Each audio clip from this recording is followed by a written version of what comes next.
नमस्कार दोस्तों, स्वागत है आपका 8 मिनट सीरीज में। चूँकि यह पहला वीडियो है, इसीलिए इस वीडियो सीरीज का पर्पस क्या होगा, सबसे पहले इसको डिस्कस कर लेते हैं। तो सबसे पहले तो इस सीरीज में वही टॉपिक और वही पॉइंट को कवर करेंगे जो काफ़ी सिलेक्टेड है और अपने एग्ज़ाम के लिए इम्पॉर्टेंट है, और वही फैक्ट हम यहाँ पे डिस्कस करेंगे जो ज़्यादा बार एग्ज़ाम में पूछे जाते हैं, जिसकी वेटेज ज़्यादा है। तो हाई स्कोरिंग जो टॉपिक होंगे, जो कंसेप्ट होंगे, उसका डिस्कशन करेंगे। और वीडियो के दौरान मैं आपको ऐसा रिलेशन बेस्ड लर्निंग यहाँ पे करवाऊँगा, मतलब चीज़ों को एक दूसरे से रिलेट करके, कनेक्ट करके बताऊँगा, ताकि आपका जो लॉन्ग रिटेंशन हो सके। हम सबका यही प्रॉब्लम होता है कि हम जो पढ़ते हैं उसको भूल जाते हैं, तो वो चीज़ें मैं यहाँ पे बताऊँगा एक दूसरे से रिलेट करके, ताकि आपकी मेमोरी में ये पूरी तरह से लॉन्ग रिटेंशन हो पाए। और ये वीडियो क्विक रिवीजन होगा और सभी तरह के कम्पिटिटिव एग्ज़ाम के लिए इम्पॉर्टेंट होगा। कोई भी एग्ज़ाम के एस्पायरेंट हैं वनडे एग्ज़ाम के लिए, तो ये सीरीज काफ़ी इम्पॉर्टेंट होगा। तो चलिए शुरू करते हैं। तो आज हम पढ़ेंगे सेक्टर ऑफ इकोनॉमी। तो हमारा जो इकोनॉमी को जो सेक्टर्स है इंडिया के पर्सपेक्टिव से, उसकी बात करेंगे, क्योंकि क्वेश्चन यहाँ से हर एग्ज़ाम में पूछे जाते हैं। तो हमारा जो इकोनॉमी का जो सेक्टर है वो 3 पार्ट में बटा हुआ है। ऐसे तो मैं इस वीडियो में 5 सेक्टर ऑफ इकोनॉमी बताऊंगा, लेकिन यहाँ पे ज़्यादा जो क्वेश्चन पूछा जाता है वो मेन 3 ही सेक्टर हैं और 3 सेक्टर से पूछा जाता है। तो पहले बेसिक देख लेते हैं। तो पहला है प्राइमरी सेक्टर, जो कि आप यहाँ पे देख रहे होंगे। दूसरा हो जाता है सेकेंडरी सेक्टर और तीसरा है टर्शियरी सेक्टर। बहुत सिंपल है, इसे चलिए समझते हैं एक एक करके। तो सबसे पहले आता है प्राइमरी सेक्टर। देखिए नाम से ही पता चल रहा है, प्राइमरी, प्राइमरी मतलब शुरुआती, प्राथमिक, है ना, जो पहला है।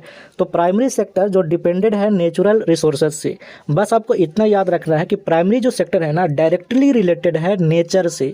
नेचर से रिलेटेड जो भी एक्टिविटी होगी जिससे इकोनॉमी में ग्रोथ मिलेगा, जो भी एक्टिविटी होगी ना नेचर इन्वायरमेंट से रिलेटेड, वो सारे के सारे प्राइमरी सेक्टर में आ जाएंगे। अब इंडिया की बात करते हैं। तो इंडिया में जो प्राइमरी सेक्टर है ना, वो एग्रीकल्चरल एक्टिविटीज़ में देखा जाता है। मतलब कि इंडिया में जो प्राइमरी सेक्टर है वो एग्रीकल्चरल फोकस्ड है। मतलब सबसे ज़्यादा प्राइमरी सेक्टर में यहाँ पे जो एक्टिविटी होती है वो एग्रीकल्चरल एक्टिविटी होती है। लेकिन बहुत से ऐसे देश हैं जहाँ पे फिशिंग प्राइमरी सेक्टर में ज़्यादा वहाँ पे फोकस्ड है, वहाँ की इकोनॉमी, क्योंकि वहाँ पे फिशिंग ज़्यादा होता है। जो कोस्टल कंट्री हैं उन कंट्री में, या फिर उस स्टेट में भी बहुत से ऐसे हैं। माइनिंग पे भी बहुत से कंट्री हैं जो जिसकी इकोनॉमी फोकस है प्राइमरी सेक्टर में। फॉरेस्ट्री, हंटिंग, ये सारे के सारे प्राइमरी सेक्टर में आते हैं। अब मैं थोड़ा सा एग्जांपल देकर आपको समझा देता हूँ। एग्रीकल्चरल एक्टिविटी का मतलब है कि जैसे अपने यहाँ क्या होता है कि लोग गेहूँ, चावल ये सब उगाते हैं, तो ये सारे एग्रीकल्चरल में आएगा, तो ये सारे प्राइमरी सेक्टर में होगा। फिशिंग, मछलियाँ पकड़ने का काम होता है, तो जो मछुआरे मछली पकड़ते हैं उसे मार्केट में सेल करते हैं, तो ये कौन सा सेक्टर में आएगा? प्राइमरी सेक्टर में। माइनिंग हो गया, जैसे गोल्ड का माइन हो रहा है, आयरन का, कोल का, जो भी खदान है वहाँ से कोयला निकाला जाता है, सारी चीज़ें माइनिंग की जाती है, तो माइनिंग भी प्राइमरी सेक्टर में आएगा, क्योंकि ये भी डायरेक्टली नेचर से ही रिलेटेड है। फॉरेस्ट्री, फॉरेस्ट्री अपने यहाँ उतना नहीं होता है, फिर भी फॉरेस्ट्री भी सेक्टर प्राइमरी में आता है। कुछ लोग होते हैं, जो कम्युनिटी होती है, वो क्या करती है कि लकड़ियाँ बेचती है फॉरेस्ट से काट कर, या फिर गोंद निकाले जाते हैं फॉरेस्ट से, कभी कभी मेडिसिन भी फॉरेस्ट से निकलता है, जैसे जड़ी बूटी, तो ये सारे फॉरेस्ट्री भी आएगा प्राइमरी सेक्टर में। ठीक है। अब इसी सेक्टर को हम कहते हैं रेड कॉलर जॉब। कैसे याद रखेंगे? देखिए प्राइमरी सेक्टर में जो भी काम होता है ना, वो काफ़ी नेचर के नज़दीक है, नेचर से ही रिलेटेड है। तो आप ऐसे याद रखिएगा कि नेचर का काम बहुत ज़्यादा फिजिकल होता है, बहुत ज़्यादा हार्ड वर्क होता है, तो हम लाल लाल हो जाते हैं, तो रेड कॉलर जॉब हो गया। ठीक है। और इंडियन इकोनॉमी की बात करेंगे तो ये बैकबोन है। प्राइमरी सेक्टर जो है इंडियन इकोनॉमी का बैकबोन है। ठीक है, तो ये आपको याद रखना है। अब हम बात करते हैं सेकेंडरी सेक्टर में। तो जैसा कि आपको यहाँ भी नाम से पता चल रहा होगा, सेकेंडरी सेक्टर को मैन्युफैक्चरिंग सेक्टर भी कहते हैं और प्राइमरी सेक्टर को एग्रीकल्चरल सेक्टर भी कह देते हैं। ठीक है। तो सेकेंडरी सेक्टर को मैन्युफैक्चरिंग सेक्टर क्यों कहा जाता है?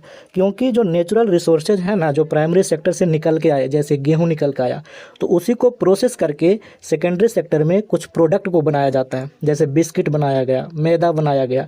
तो वही चीज़ें यहाँ पे कह रहा है कि जो भी वैल्यू को ऐड किया जाता है नेचुरल रिसोर्सेज में और कन्वर्ट कर दिया जाता है रॉ मटेरियल को फिनिश्ड गुड में, तो उसको हम कहते हैं सेकेंडरी सेक्टर। और चूँकि यहाँ पे चीज़ों को मैन्युफैक्चर किया जाता है, इसीलिए इसको कहते हैं मैन्युफैक्चरिंग सेक्टर। अब यहाँ पे एक टर्म आया है इकोनॉमी का, फिनिश्ड गुड ये क्या होता है इसको समझ लेते हैं। तो ऐसे सामान, ऐसी गुड्स जो प्रोसेस में आकर, यानी जो इंडस्ट्रियल सेक्टर में जाकर, जो कि मैन्युफैक्चरिंग सेक्टर है, यहाँ पे जाके फिनिश्ड हो जाता है, डायरेक्ट कंज्यूमर को मिलता है। मतलब ये जब भी बनता है ये कोई भी सामान, तो वो कंज्यूमर के पास जाता है, उपभोक्ता के पास जाता है, उसी को कहते हैं फिनिश्ड गुड। समझ गए। अब इसमें क्या क्या आता है, तो मैन्युफैक्चरिंग हो गया, जैसे कि मैंने आपको बताया, जैसे कोयला निकल के आया, ठीक है, तो वो जाकर वहाँ पे आयरन निकल के आया, आयरन और, तो वहाँ पे जाके चीज़ें बनी, स्टील बना, फिर उसके और गुड्स बने, तो वो सारे मैन्युफैक्चरिंग सेक्टर में आएगा। प्रोसेसिंग में क्या हो गया कि जैसे प्राइमरी सेक्टर से निकल कर मिल्क आया, ठीक है, तो मिल्क को प्रोसेस करके उसे सुखा के पाउडर के रूप में पैकेट में बंद करके प्रोसेस करके आगे भेजा जाता है। तो प्रोसेसिंग इस तरीके से होती है। कुरकुरे का पैकेट है, चिप्स का पैकेट है, ये सारे क्या है, प्राइमरी सेक्टर से आलू लिया गया वहाँ से और उसको प्रोसेस करके आगे की ओर भेज दिया गया कंज्यूमर के पास, फिनिश्ड गुड बना के। समझ गए। तो ये सारे हो गए सेकेंडरी सेक्टर में। कंस्ट्रक्शन आ जाएगा। कंस्ट्रक्शन मतलब जैसे कि बिल्डिंग बन रहा है ना, गवर्नमेंट ब्रिज बना रही है, रोड बना रही है, तो ये सारे सेकेंडरी सेक्टर में आएंगे। इलेक्ट्रिक प्रोडक्शन, इलेक्ट्रिसिटी का जो प्रोडक्शन है ये भी सेकेंडरी सेक्टर में आएगा। लेकिन आप ये बताइए, क्या सोलर एनर्जी, जो सोलर से इलेक्ट्रिसिटी हमें मिलती है, क्या वो सेकेंडरी सेक्टर में होगा? तो इसका जवाब है नहीं, क्योंकि सोलर एनर्जी जो होती है ना, डायरेक्ट सन से मिलती है ना, नेचर से रिलेटेड है, तो ये तो प्राइमरी सेक्टर में आएगा। तो याद रखिएगा, सोलर एनर्जी प्राइमरी सेक्टर में आएगा। यहाँ पे इलेक्ट्रिसिटी प्रोडक्शन का मतलब है कि जो फॉसिल फ्यूल से, जैसे कोयले से क्या होता है कि एनर्जी का प्रोडक्शन होता है, ठीक है, तो वो जाएगा सेकेंडरी सेक्टर में। जैसे न्यूक्लियर रिएक्टर जो होते हैं, न्यूक्लियर रिएक्टर, तो उससे इलेक्ट्रिसिटी का प्रोडक्शन होता है, तो वो भी जाएगा सेकेंडरी सेक्टर में। समझ गए। लेकिन सोलर एनर्जी वाला जो इलेक्ट्रिसिटी का प्रोडक्शन हो रहा है, तो वो प्राइमरी सेक्टर में ही होगा। समझ गए। Considered the backbone of the country. अब इससे आपको कंफ्यूज नहीं होना है, यहाँ पे इस बात को समझिए। किसी भी इकोनॉमी का ना, जनरली अगर जनरली बात करें तो इकोनॉमी का जो बैकबोन होता है किसी भी कंट्री का, वो सेकेंडरी सेक्टर ही होता है। कोई भी अच्छा देश अगर डेवलप्ड हो गया है या फिर कोई भी डेवलपिंग कंट्री भी है, तो उसकी जो बैकबोन होता है वो सेकेंडरी सेक्टर होता है। लेकिन अपने यहाँ इंडिया में जो बैकबोन है इकोनॉमी की, वो एग्रीकल्चरल सेक्टर है, यानी प्राइमरी सेक्टर है। क्योंकि अपने यहाँ है ना कि सेकेंडरी सेक्टर का उतना डेवलपमेंट नहीं हो पाया। हम लोग डायरेक्ट प्राइमरी से जंप कर गए हैं सर्विस सेक्टर की तरफ, मतलब टर्शियरी सेक्टर की तरफ। समझ गए। मतलब हमारे यहाँ ये उतना डेवलप नहीं कर पाया। और एक बात और याद रखिएगा, जो सेकेंडरी सेक्टर है इसे ब्लू कॉलर जॉब कहते हैं। तो देखिए, जो नेचर से रिलेटेड काम करेगा वो तो लाल लाल होल रहेगा, है ना, बहुत ज़्यादा उसको परेशानी होगी, है ना, तो वो कौन सा हो जाएगा, रेड कॉलर। लेकिन जो फैक्ट्री में काम करेगा वो थोड़ा सा साफ़ सुथरा रहेगा और टाई बेल्ट लगा कर चलेगा, तो ब्लू कॉलर जॉब हो गया। अब हम चले आते हैं तीसरा, जो कि है टर्शियरी सेक्टर। तो टर्शियरी सेक्टर है जो part of the economy where businesses produce service instead of goods. तो यहाँ पे कोई गुड्स का प्रोडक्शन नहीं होता है, कोई चीज़ों का प्रोडक्शन नहीं होता है, यहाँ पे सर्विस को दिया जाता है, सर्विस को प्रोड्यूस किया जाता है। जैसे टीचिंग, कोई पढ़ा रहा है तो वो भी एक सर्विस सेक्टर में आएगा। जैसे डॉक्टर हमें मरीजों को देख रहे हैं, पेशेंट को, है ना, तो ये भी चला आएगा सर्विस सेक्टर में। एडवर्टाइजिंग हो गया, काउंसलिंग हो गया। जैसे अभी आप ऐसे समझ लीजिए, जैसे प्रशांत किशोर हैं बिहार की पॉलिटिक्स में, अभी आपने देखा होगा, तो वो क्या करते थे पहले कि काउंसलिंग करते थे, है ना, लोगों को, पार्टियों को एडवाइस देते थे कि ऐसे करिए ऐसे करिए। तो काउंसलिंग भी सर्विस सेक्टर में होगा, क्योंकि ये भी एक प्रकार की सर्विस ही है, जिसे टर्शियरी सेक्टर कहते हैं। समझ गए। तो टर्शियरी सेक्टर का मतलब है सर्विस सेक्टर। अब आपको यहाँ पे एक बात और याद रखनी है कि जो सर्विस सेक्टर जो होता है ना, जो सर्विस होता है वो इनटेंजिबल होता है नेचर में। इनटेंजिबल का मतलब जिसे आप टच नहीं कर सकते। कि आप कोई काउंसलिंग कर रहे हैं तो उसको टच कर सकते हैं, उस पर्सन को नहीं। वो जो सर्विस दे रहा है, डॉक्टर हमें सर्विस दे रहे हैं, तो क्या उस सेवा को हम टच कर सकते हैं? नहीं ना। तो जो भी सर्विस होता है वो इनटेंजिबल होता है, क्योंकि ये भी क्वेश्चन पूछा गया है, ठीक है। और जो टच कर सकते हैं उसको बोलते हैं टेंजिबल, ठीक है, और जिसे टच नहीं कर सकते उसे बोलते हैं इनटेंजिबल। और सर्विस सेक्टर को, यानी टर्शियरी सेक्टर को, हम वाइट कॉलर जॉब कहते हैं। आप कैसे याद रखेंगे? यहाँ पे सर्विस देने वाले जो डॉक्टर हैं वो हमेशा वाइट में आपको ज़्यादा दिखाई देंगे, और ज़्यादा आप ऐसे रिलेट करेंगे ना, तो आपको एक फील आएगा कि वाइट कॉलर जॉब वाले टर्शियरी सेक्टर वाले होते हैं, ठीक है। तो ऐसा चौथा हमारा सेक्टर है क्वाटरनरी सेक्टर। इससे क्वेश्चन तो पूछा नहीं जाता है, लेकिन कई बार, बहुत कम बार पूछा भी गया है, तो इसको भी देख लेते हैं। तो जो क्वाटरनरी सेक्टर होता है ये नॉलेज बेस्ड होता है इकोनॉमी का सेक्टर। एक्चुअली में ना टर्शियरी सेक्टर का ही एक पार्ट है ये, क्योंकि ये भी सर्विस ही देता है। तो क्वाटनरी सेक्टर को नॉलेज बेस्ड सेक्टर भी बोलते हैं। इसमें साइंटिस्ट हो जाते हैं, IT professional, business executive, research and development, ये सारे जो है ना जो क्वाटनरी सेक्टर में आते हैं। जैसे अपना इसरो, ये क्या हो गया, रिसर्च एंड डेवलपमेंट ऑर्गेनाइजेशन है, तो ये भी चलाएगा क्वाटनरी सेक्टर में। इतना तो समझ में आ गया होगा। डीआरडीओ क्या है, ये भी एक रिसर्च सेंटर है, तो ये भी चलाएगा क्वाटनरी सेक्टर में। समझ गए, तो इसमें बस इतना ही आपको ध्यान देना है। अब हम बात करते हैं क्वाटनरी सेक्टर में।